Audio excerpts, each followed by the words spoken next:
Well, welcome everyone. Thank you very much for coming today. I'm John. As was just said, I'm the collections manager and the only staff member at the Alaska Native Language Archive, sometimes called ANLA or ANLA. During this presentation, I will introduce you to ANLA, show off some of our collections, and demonstrate how to navigate our online catalog. Hopefully, this will encourage more public use of our collections and just some of the truly invaluable materials that are held there. I also, likewise, want to take this opportunity to acknowledge that the University of Alaska Fairbanks and the Trothiota campus are located on the ancestral lands of the Chena people, whom we thank for their care and stewardship. All right, so let's start out. Whoops, there we go. What is ANLA? So ANLA is a physical and digital collection of Alaska Native language resources located on the first floor of the Rasmuson Library at UAF. We hold a lot of stuff. So we've got about approximately 1,200 linear feet of manuscripts, approximately 4,000 audio and videotapes, over 15,000 digital catalog records, over 37,000 files in our digital repository, and approximately 1,300 reference books in total. Some of our holdings include recordings, transcriptions, translations, dictionaries, place names, maps, and linguistics field notes. We hold records in all Alaska Native languages and some related languages such as Navajo in the case of Dene and Inuktitut in the case of the Inuit-Yupakunangan language family. So we are part of ANLC. ANLC, or the Alaska Native Language Center, was founded by state legislation in 1972. Up until 2009, ANLA was basically ANLA's in-house reference collection, collected and curated by the late Professor Michael Krause. There he is, and there he is back in the ANLC library. Who aim to consolidate everything on or in Alaskan Native languages, just as a basic prerequisite for doing linguistics work in Alaska. And then here is a nice little illustration from the 1973 report on ANLC's first year. I just love it. There are a lot of things I love about the report, but this particular little note at the beginning.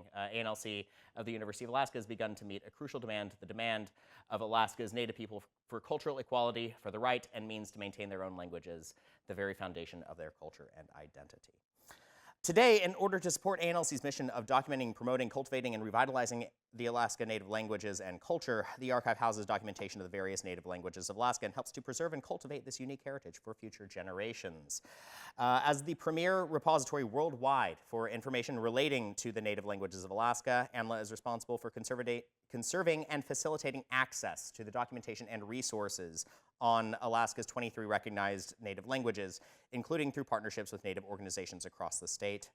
We serve Alaska Native communities as well as researchers and teachers.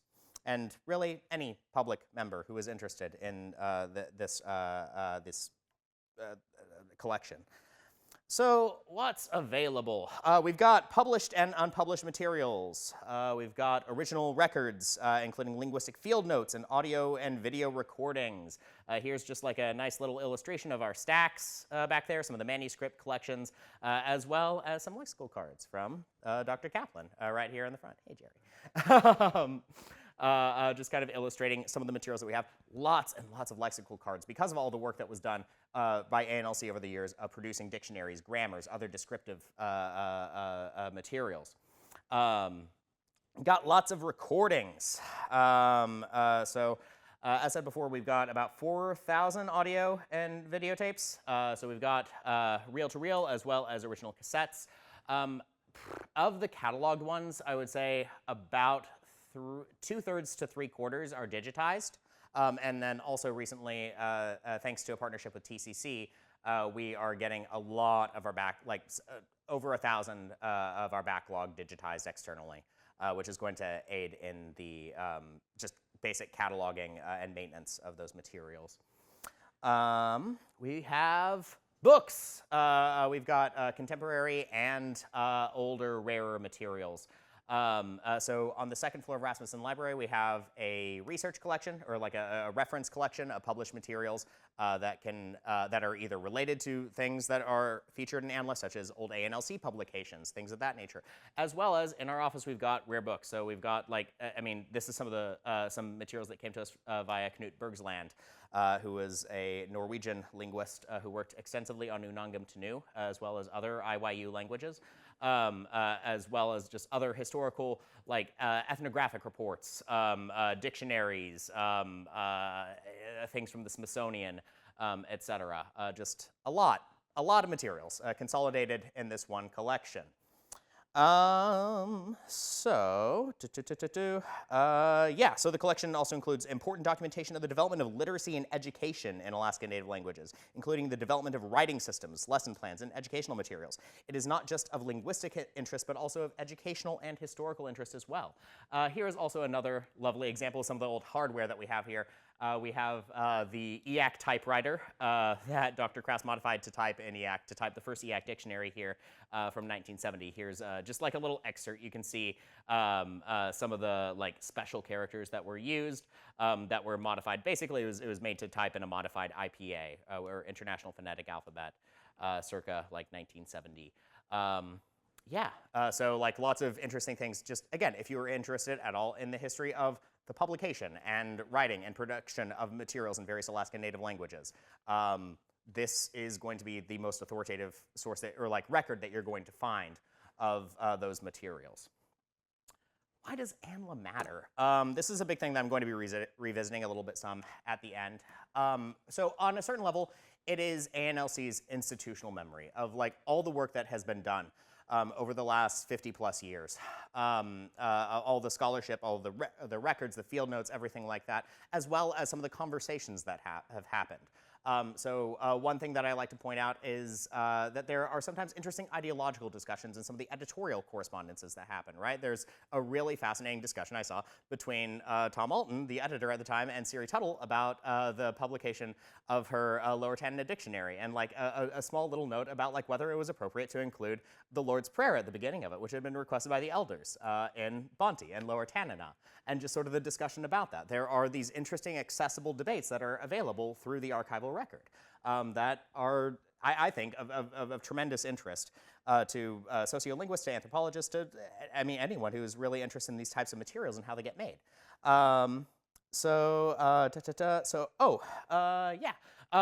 So yes, of course we have irreplaceable recordings, notes, stories, songs, place names, and cultural knowledge all embedded in these materials. We have the record of research itself, of sort of the history of explorers, missionaries, people who worked for the Alaska Commercial Company, the Russian American Company, all of these, sort of the record of their engagement and the sort of the contact with Alaskan Natives, as well as then the oral histories of Alaskan Natives and sort of those recorded. And you can sort of see that history of research and the histories of conflict and collaboration there in the record. We have historical curricula, educational materials, pedagogical materials, especially things that were produced in the 60s, 70s, and 80s through the National Bilingual Materials Development Center and others. And in many cases, the first curricula that were produced for those native languages. We have comparative research, so especially across comparative Dene, comparative Inuit Unangam, IYU, Inuit Yupik Unangan, which can be very interesting for a lot of reasons, both in terms of relations between people, also in terms of word borrowings between different groups, as well as whenever you are perhaps trying to reconstruct certain elements of a language that has been lost over time, looking to neighboring languages, to related languages, things of that nature. It's a tremendous resource for corpus research, basically for treating it as a database effectively, right? Well, I made a little note about this. Here we go. Yeah. So compiling databases for computational analysis. I'm very skeptical that a lot of ANLA can really be used effectively for some of the contemporary LLM type things uses. I don't think that there is enough data there for that sort of thing. However, for computational linguistics purposes, I think that it's a tremendous resource that is yet to be really fully realized. And then just in general, ANLA is important because research intrinsically involves standing on the shoulders of giants, right? Research over time is a cumulative enterprise. So the shoulders of giants phrase famously comes from Isaac Newton, speaking about his own work, and that saying that if he's surpassed those who came before him, it is only because he stood on the shoulders of giants. One example that I like to use of this, and of how ANLA and these sorts of archival records can be used, is the production of the Koyukon Athabascan Dictionary, which you can't really see it very well just because of the scan and how dark it is. But if you really look at the publication, it is credited to Jules Jeté and Eliza Jones. Jules Jeté was a Jesuit missionary who moved to Central Alaska in 1898, where he lived until his death in 1927. During that period there, he compiled extensive linguistic cultural notes that were later rediscovered. So they were moved to the Jesuit archive at the time at Gonzaga University in Oregon. Eliza Jones, whenever she started working at ANLC, learned about the Jeté archives. And whenever she was working on her own, to compile her own authoritative dictionary of Koyukon or Danaka, what did she use? She ended up relying very heavily upon Jeté's field notes. She and Dr. Krause went down to Gonzaga. They took photos and scans of everything. They brought those scans back to Alaska, and they worked and collaborated over the generations to help compile the most authoritative dictionary of Danaka that exists, which was eventually published in 2000. And you can really see that in the co-authorship there. I think that this is just a lovely example. And then down there you can see some of Jeté's notes on the formation of Koyukon words that ended up informing and making its way into Dr. Jones' eventual publication. So I think that that's just one example of the many productive sort of trans-temporal collaborations that the archive makes possible. So now I want to transition a little bit into using the website because this is really a hang-up point for a lot of people. So we have a website that we're working on a new one, but I think that the search interface is going to stay the same for a good amount of time. So the primary access point for our collections is our website, located at uaf.edu/ANLA, or through your favorite search engine by searching UAF ANLA. The website contains our online catalog and links to view and download approximately 3/4 of the listed resources. The website works both on desktop and on mobile, although sometimes the mobile version can be a little wonky. Also, the desktop version depends on which browser you use. I typically interface with it in Chrome, but I've heard sometimes people will have problems accessing some of the digital files through Safari. So sometimes just checking across a couple browsers can be useful. We're working on improving that eventually, but that's a long-term project. So yeah, searching the website. So from the home page, there are several ways to search the archive. Here we have title, we have identifier, contributor, keyword, language, collection, and type. So searching by title will only literally search the titles of records. So up here you can see an example search for curriculum in title. Here you get basic Casca curriculum. You get Koyukon language curriculum, another Koyukon language curriculum, inventory of teaching and curriculum materials for Tlingit, as well as a curriculum vitae for Eliza Jones. So it's literally just going to pull things in the title field, the basic title of the record.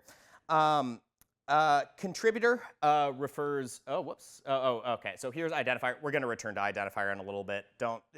Basically, it's our call number, and it's really interesting how they're put together. It's a really genius system, but we'll return to that in a minute because it can be a little bit confusing and intimidating. So contributor refers to anyone involved in producing the materials found in the archive, such as authors, speakers, interviewers, compilers, or the person responsible for depositing the records at ANLA.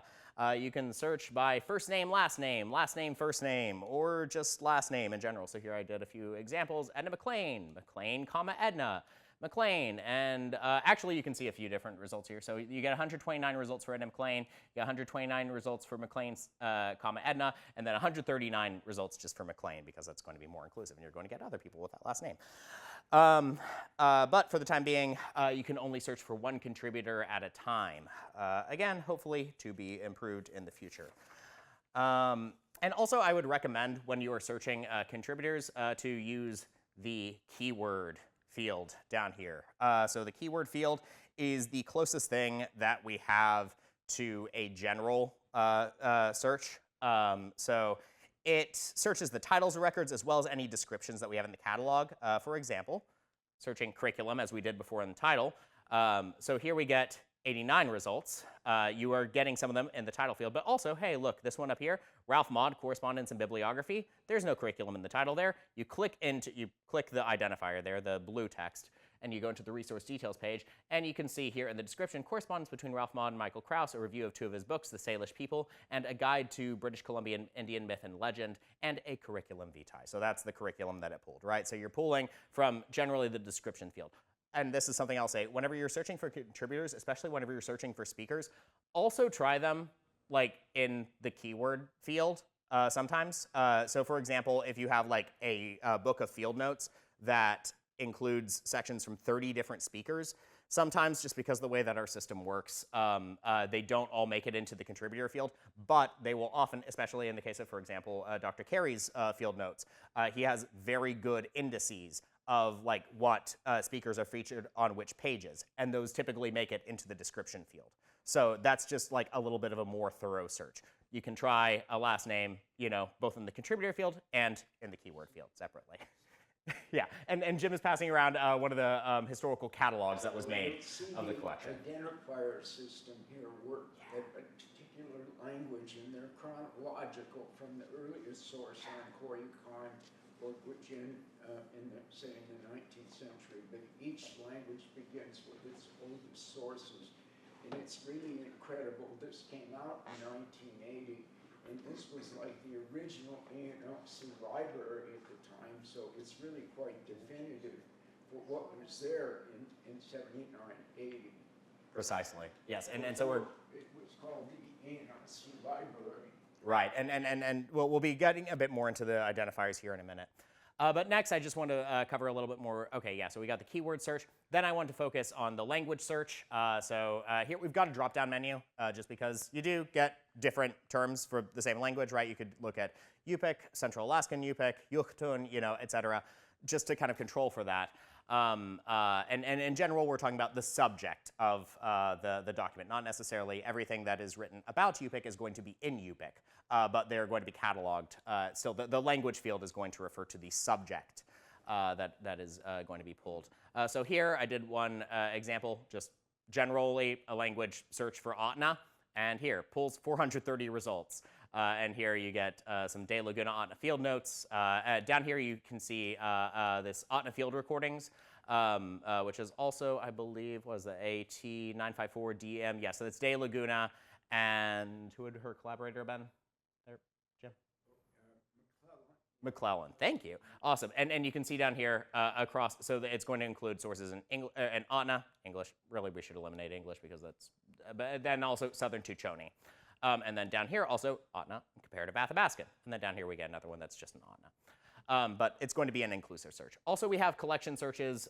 Sometimes our website breaks, particularly around these. Another reason why we are fixing the website.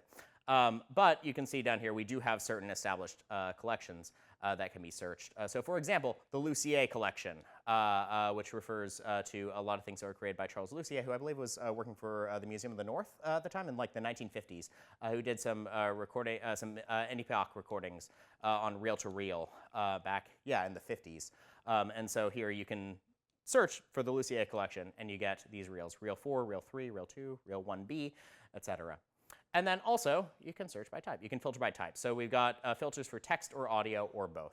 Also, we have some video, but our system doesn't really control for that right now. So for an example, here you can combine a language search here for Upper Tanna, Nabezna, with the type audio. And then here we go, 175 results for Upper Tanna audio.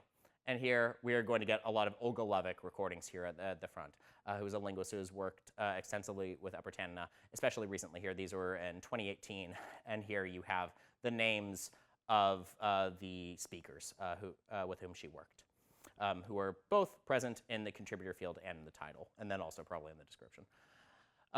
So moving back to the identifier, which Jim was just talking about. So the identifier system is intimidating and really unnecessary a lot of the time, but it's really, really useful if you know how to use it.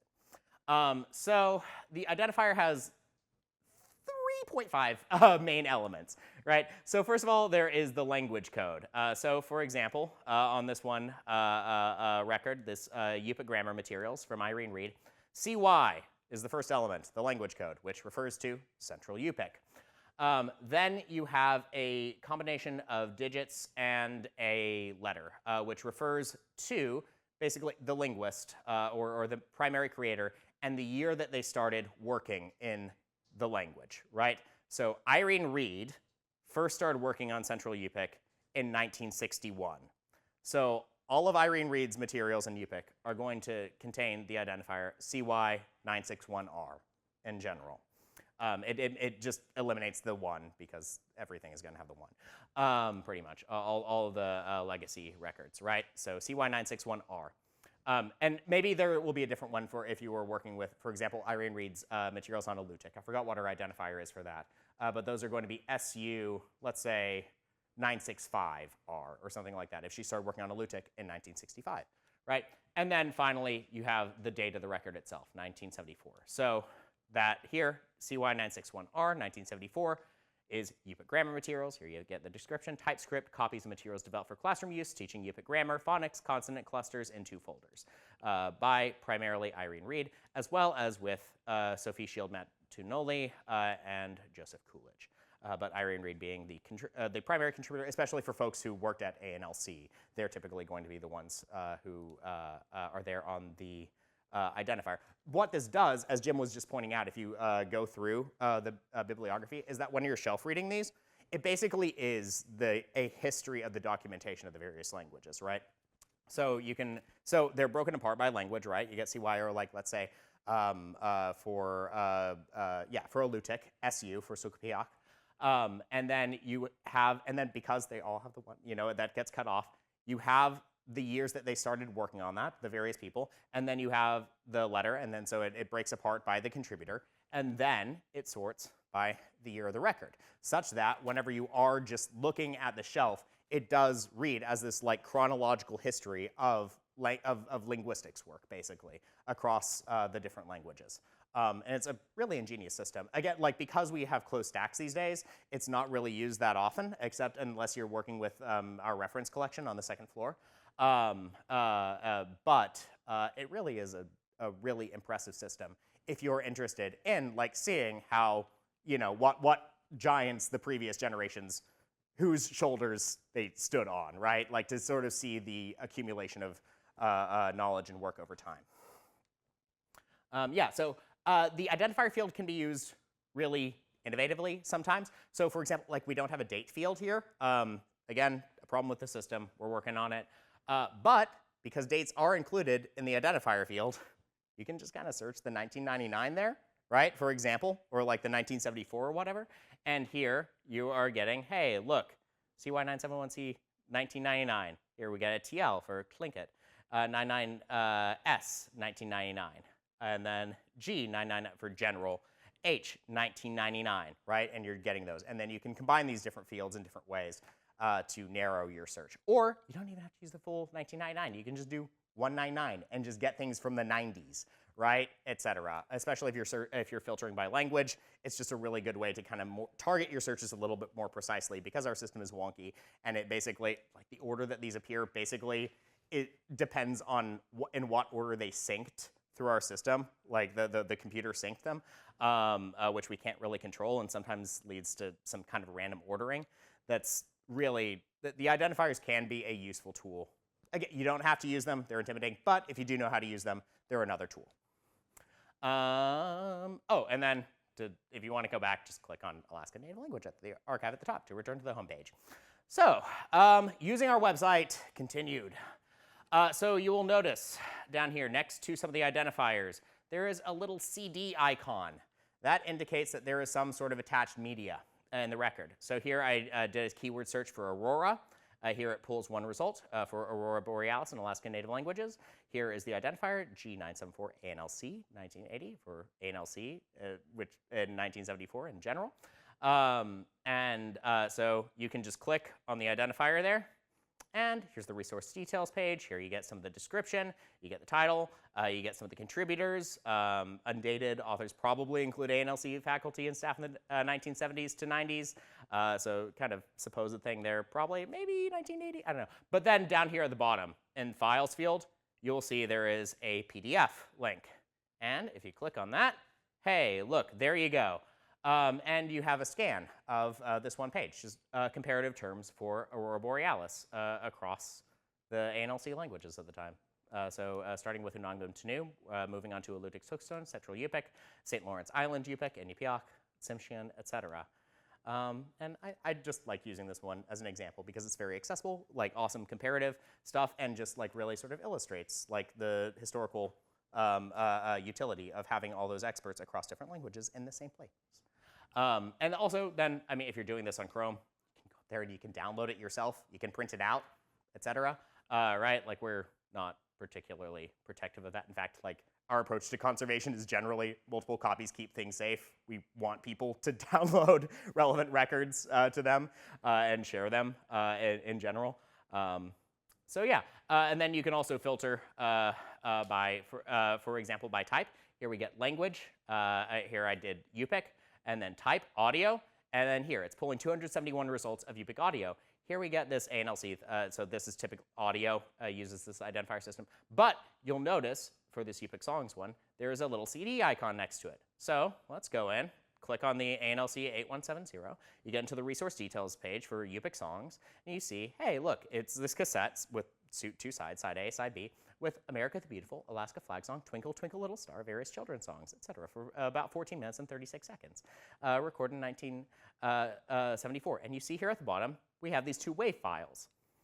So, hold on, if I can use the mouse, and let's end show real quick, and let's go to, here we go, Yupik songs. So this is the same one I was just showing. And let's just click on 8170A. So it's A and B for sides A and B of the cassette. And I'm going to skip because there's some silence at the beginning. But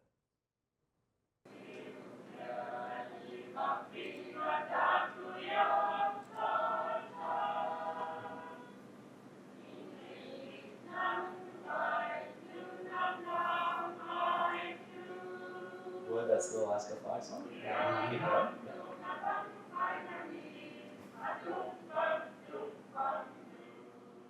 Right. So like they're available. They're freely available through the website.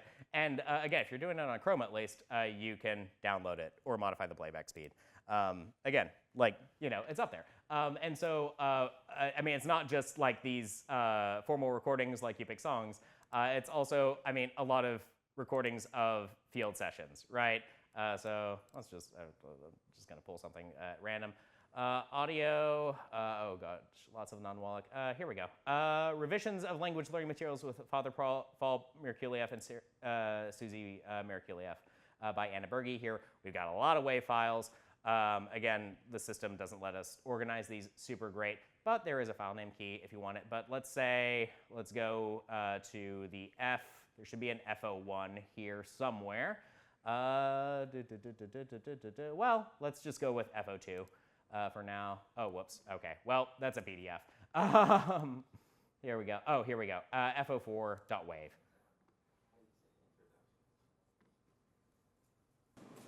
Ich achiga lanach kadabachsi Unit 2 Family. Right. So elicitations for a pedagogical work and Unangam Tenu. And then this is one of Anna Berge's materials. So like the waves and the PDFs should complement each other in terms of, yeah, here are the lessons that they refer to, right? So you can match up the recordings with the PDF documents there. But yeah, anyway, there's a wealth of potential resources that are available through the website in that way. All right, so moving back, slideshow, continue. All right. So visiting the archive. Yeah.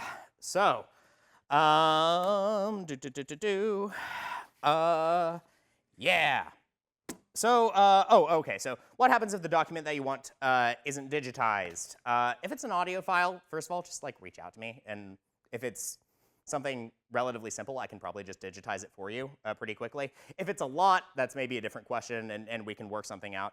And then also, if it's a reasonable quantity of paper files, let me know, and I'll see if it's something that we can scan and put up in a timely manner.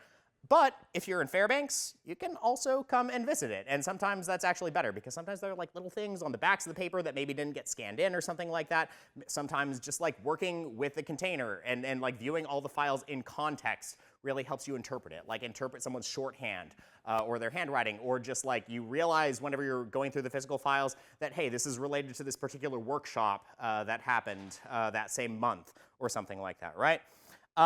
So if you want to come visit us, we either use the APRCA a very nice research room on the second floor of Rasmuson Library, which is open Monday through Friday, 10 a.m. to noon and 1 p.m. to 4 p.m.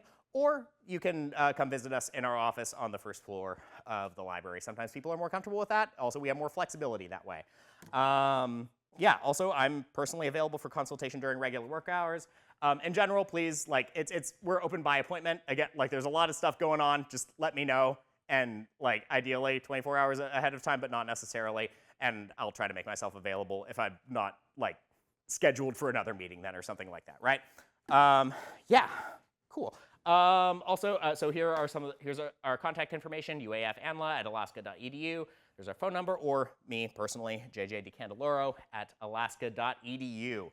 I also want to use this opportunity to kind of like reiterate the uniqueness and value of the collection, and some of the things that are really cool about it. So one of the cool things about working with AI or with archives right now is specifically that it doesn't contain AI slop, right? Everything that's there is human work, and it includes this like really fascinating record of intercultural, interracial, international, transtemporal work, just across generations, across cultures, across languages. It's overwhelmingly been non-commercial over the years, and ANLA itself obviously is a non-commercial entity. We do this because it is a positive service for linguistics, for science, for culture, for language preservation, and for education broadly. The materials are culturally and socially relevant, but also just a record of really pure humanistic knowledge that I think really effectively showcases the dignity of that kind of humanistic labor, and of as well as the dignity of like the languages and the knowledge itself. And I think that record is something that is worth preserving, worth fighting for, even if we don't make the university money all the time. I feel very strongly about this.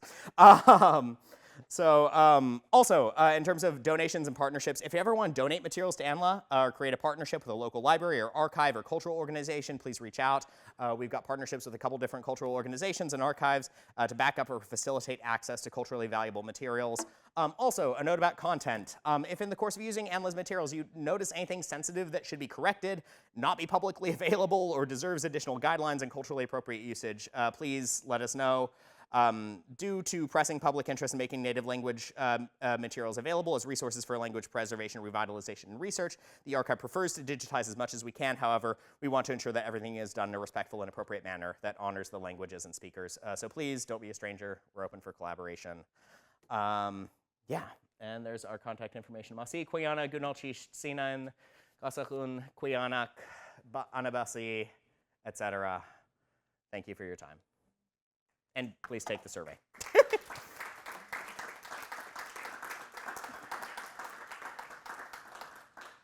At the very beginning, we had a rather intriguing introduction, but I was wondering if you'd say, because your role here as a language archivist is so unique, that would you say something more about your how you came to this role in terms of your background, training, interests, skills?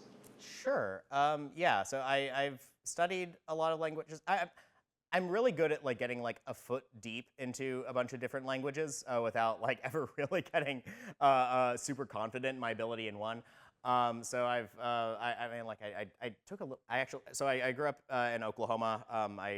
Like when I was a kid, I like was in Tahlequah, the Cherokee capital. They had taught us a little bit of Cherokee, like a certain level of exposure to indigenous languages. Like in high school, I took Latin. I applied for and got into a State Department program to go to Tajikistan for a little while to study Tajik.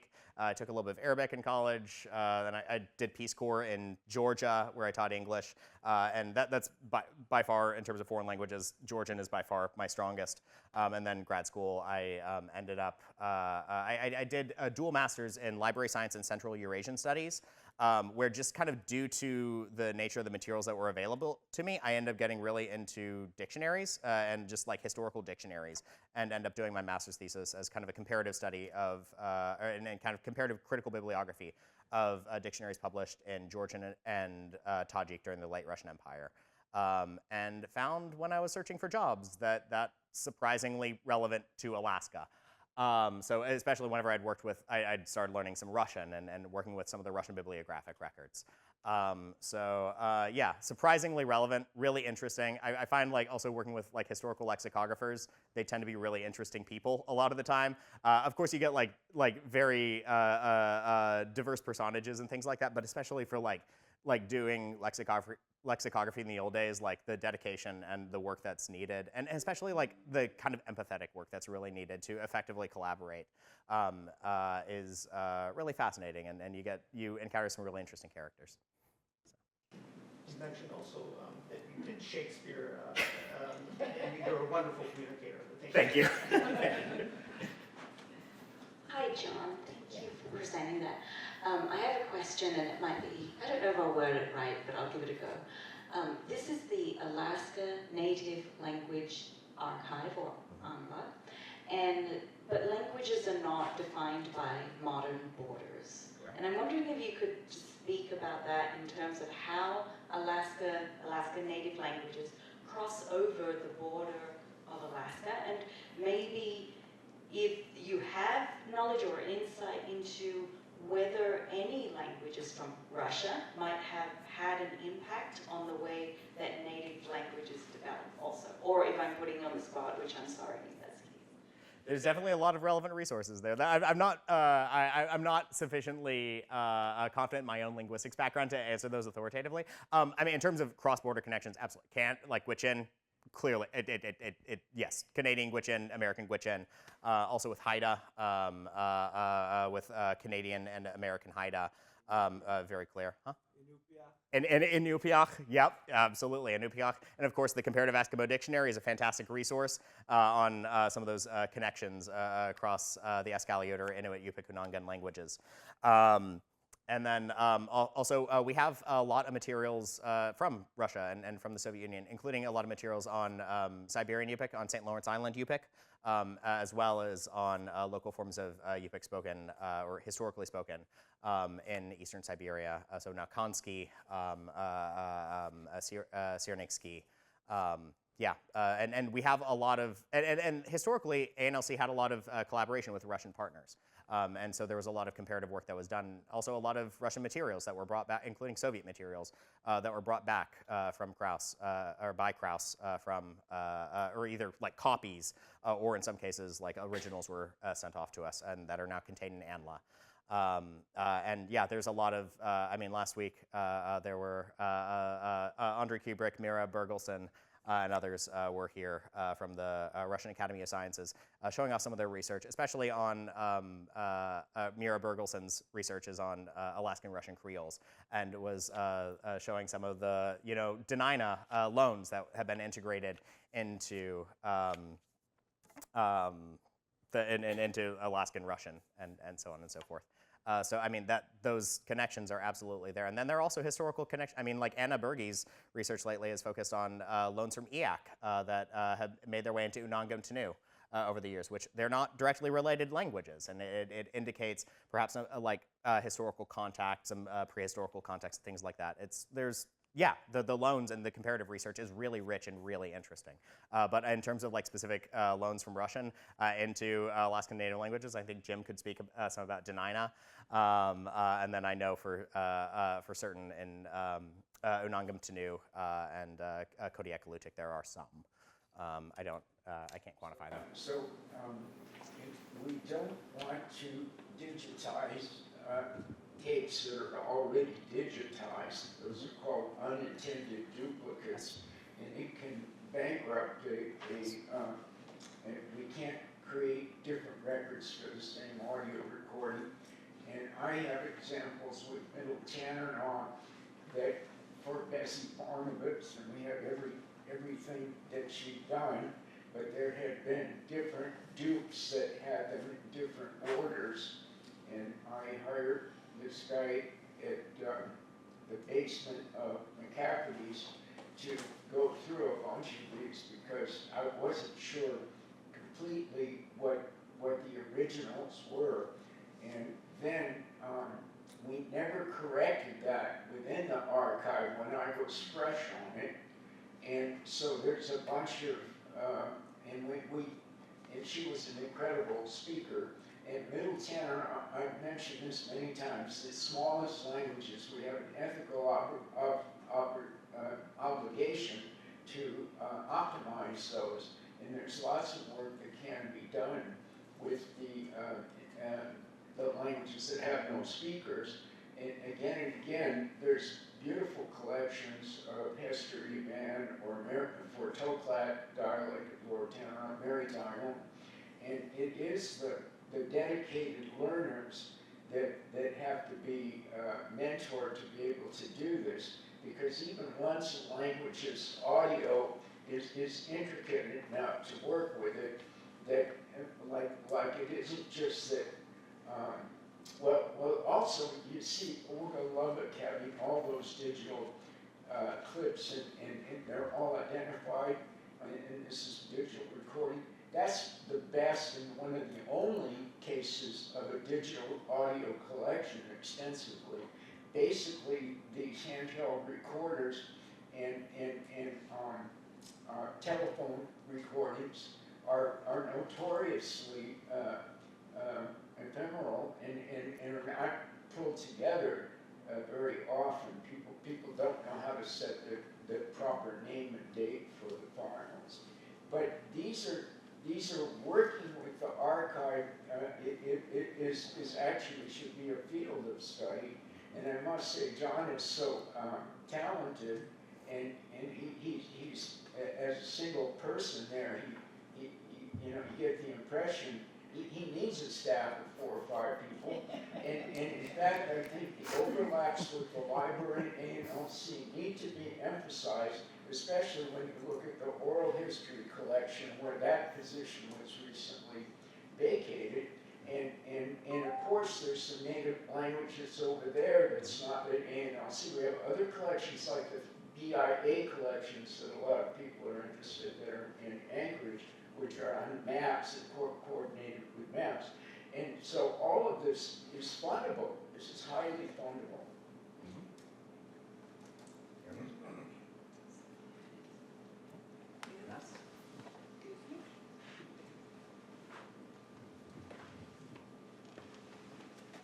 What sort of work do you do with preserving physical documents, and how might that apply to digitizing some of your more fragile documents or tapes?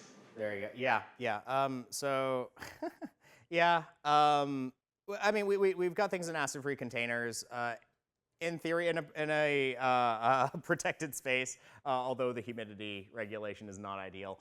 Certainly, I mean, like digitizing a lot of the audio is that's one of the reasons why digitizing the audio is such high priority, is because the cassettes themselves really do have expiration dates, and really have been expired for, in many cases, like about 20 years now.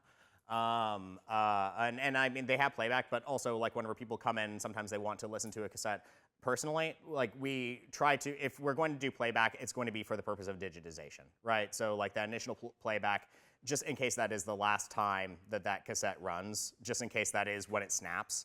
Or something along those lines. Like that's one of the reasons why that's high priority, and also why we like sent off all that stuff to get externally digitized for the purpose of cataloging, because we don't want to have to listen to the physical media and potentially endanger it in order to understand what's on it if it's unlabeled or if it's incorrectly labeled and someone taped something over it.